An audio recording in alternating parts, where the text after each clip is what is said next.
Assalamualaikum and hi everyone, my name is Najla. Today I'm going to share on the 8 categories of English inflection. Before I delve much deeper into this topic, let's understand what is inflection first. Inflection is a process of word formation in which items are added into the base form of a word to express grammatical meanings.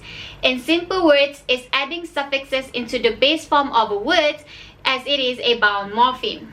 Do note that inflection does not change the meaning or the grammatical functions, but only change the word form to fit in the grammatical context. Hence, we won't see any of these words in dictionary as it is not a new word with new meaning. Since we already understand what is inflection, let's take a look at the inflection in English language. According to Lieber 2009, English is a language that is poor in inflection due to the emerging of Old English that caused several inflection got lost. Hence, there are only 8 categories of inflection in English that survive till today. It consists of 3 main categories, which are verbs, nouns, and adjectives. The first category is nouns. It consists of 2 subcategories, which are plural and possessive. The plural, s or es, it's under the dimension of numbers. This happens when you add the suffix s or es to a noun to show plurality. For example, Lily has 5 hamsters at home, or Ali bought 3 boxes of cereal. Now, you may ask how to know which suffix to use. Well, a simple guideline is that whenever you see a word that ends with s, ss, x, zak, ch, or sh, we use the suffix es. Other than that is the suffix s. Next is possessive apostrophe s. It is under the genitive case dimension. It's where you add the apostrophe either before or after s based on the quantities to show possession of a certain things. So if it's singular, then we add apostrophe before s, and then if it's plural, we add apostrophe after s. For example, this is Alfie's Japanese book. Because the Japanese book is only one, we use apostrophe before s, and this signifies that this Japanese book belongs to Alfie. Another example is we should listen to students' opinions too. Because it's several students with several opinions, we use apostrophe after s. Next, let's go to another category, which is verbs. It consists of 4 subcategories, which are third person singular present, progressive, past tense, and past participle. Now, as overwhelming as it sounds, I promise you it's really easy to understand. Let's take a look at it together, shall we?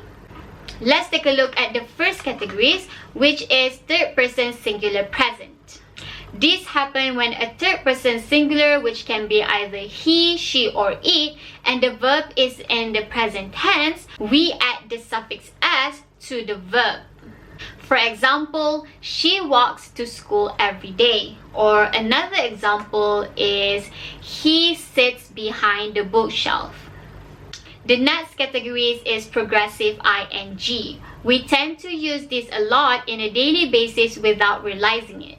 It's where we add the suffix ing into the verb to show that the action is still ongoing, meaning we are still doing it.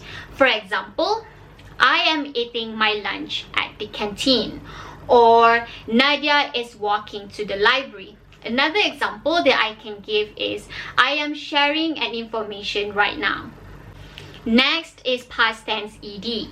It happens when the thing we did are already in the past. We add the suffix ed to show that the action is already had been done. For example, Sean watched the movie The Beauty and the Beast with Jessica last night. So because Sean watched the movie with Jessica last night, we add the suffix ed to the word watch. Another example that I can give is I walked to the mall yesterday. Because I do the action yesterday, it's already in the past, I add the suffix ed to the verb walk. The last subcategories under the categories of verbs is past participle. So past participle is to show the action that had already been in the past, similar with past tense.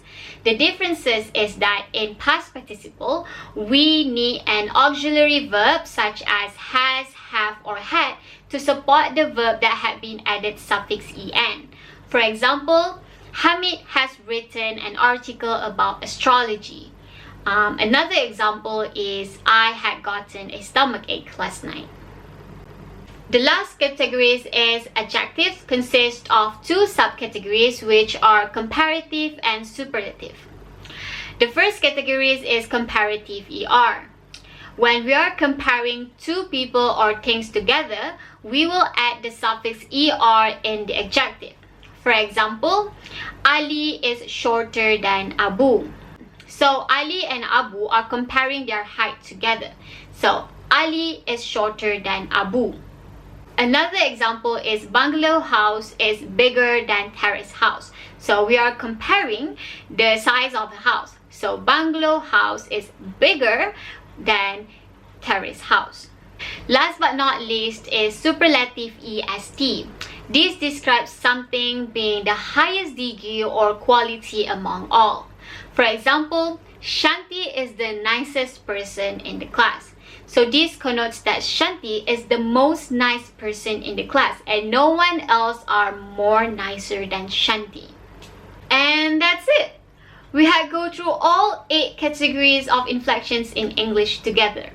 It's not as hard as it seems, right? Now, let's recap everything together so that we won't forget. So, inflection in English consists of 3 main categories, which are noun, verbs, and adjectives. The first category is nouns, consist of 2 subcategories, which are plural s or es and possessive apostrophe s.